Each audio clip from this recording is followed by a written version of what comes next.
नमस्कार दोस्तों, मैं हूं रिपोर्टर सन्नी शर्मा। ये सिर्फ खबर नहीं, बल्कि लाखों कच्चे कर्मचारियों और उनके परिवारों का दर्द, संघर्ष और उम्मीद है।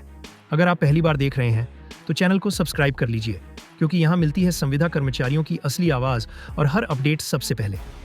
HKRN, उम्मीदों के बीच नौकरी का संकट। दोस्तों, अब बात करते हैं पूरे देश के संविदा कर्मचारियों की सबसे बड़ी कानूनी लड़ाई की। ये लड़ाई सिर्फ दफ्तरों तक सीमित नहीं, बल्कि अदालतों के दरवाजों तक पहुंच चुकी है। कहानी शुरू होती है हरियाणा कौशल रोजगार निगम यानी HKRN से। सरकार ने कहा था, भर्ती पारदर्शी होगी, पर्ची खर्ची खत्म होगी और युवाओं को न्याय मिलेगा। लेकिन हकीकत हजारों कर्मचारियों के लिए कड़वी निकली। 4 साल 11 महीने काम करने के बाद भी कई कर्मचारियों को बेरोजगारी का सामना करना पड़ा। नया नियम और 5 साल की शर्त 2025 में सरकार ने contractual employees security of service rules लागू किए। इस नियम के मुताबिक अगर किसी संविदा कर्मचारी ने 15 अगस्त 2024 तक 5 साल पूरे कर लिए हैं, तो उसे सुरक्षित कर्मचारी का दर्जा मिलेगा। सुरक्षा का मतलब 58 साल तक नौकरी, समान वेतन, ट्रांसफर का अधिकार और अपील का मौका। लेकिन जिसने 4 साल 11 महीने मेहनत की, वह बाहर। दोस्तों, क्या यही इंसाफ है? कोर्ट की लड़ाई और हाईकोर्ट की सुनवाई। कर्मचारी संगठनों ने आवाज उठाई और हाईकोर्ट में याचिकाएं दायर की। वकीलों ने दलील दी कि नियम भेदभावपूर्ण है। एक ही काम करने वाले 2 कर्मचारी अलग अलग श्रेणी में क्यों? यह संविधान के आर्टिकल 14 यानी बराबरी के अधिकार के खिलाफ है।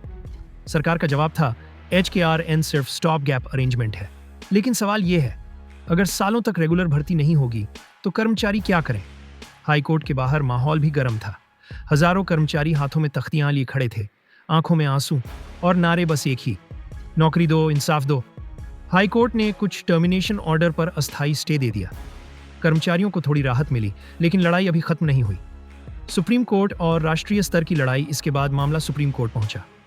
यह लड़ाई अब देश की सबसे बड़ी अदालत में है।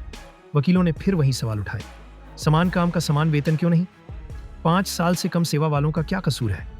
अचानक टर्मिनेशन से परिवारों की क्या हालत होगी? सुप्रीम कोर्ट ने सरकार से जवाब तलब किया और अगली तारीखें दी हैं। लेकिन कर्मचारियों का दर्द लगातार बढ़ रहा है। परिवारों पर असर, दर्दनाक हकीकत सोचिए दोस्तों। ये लड़ाई सिर्फ कोर्ट की नहीं, ये घर घर की लड़ाई है।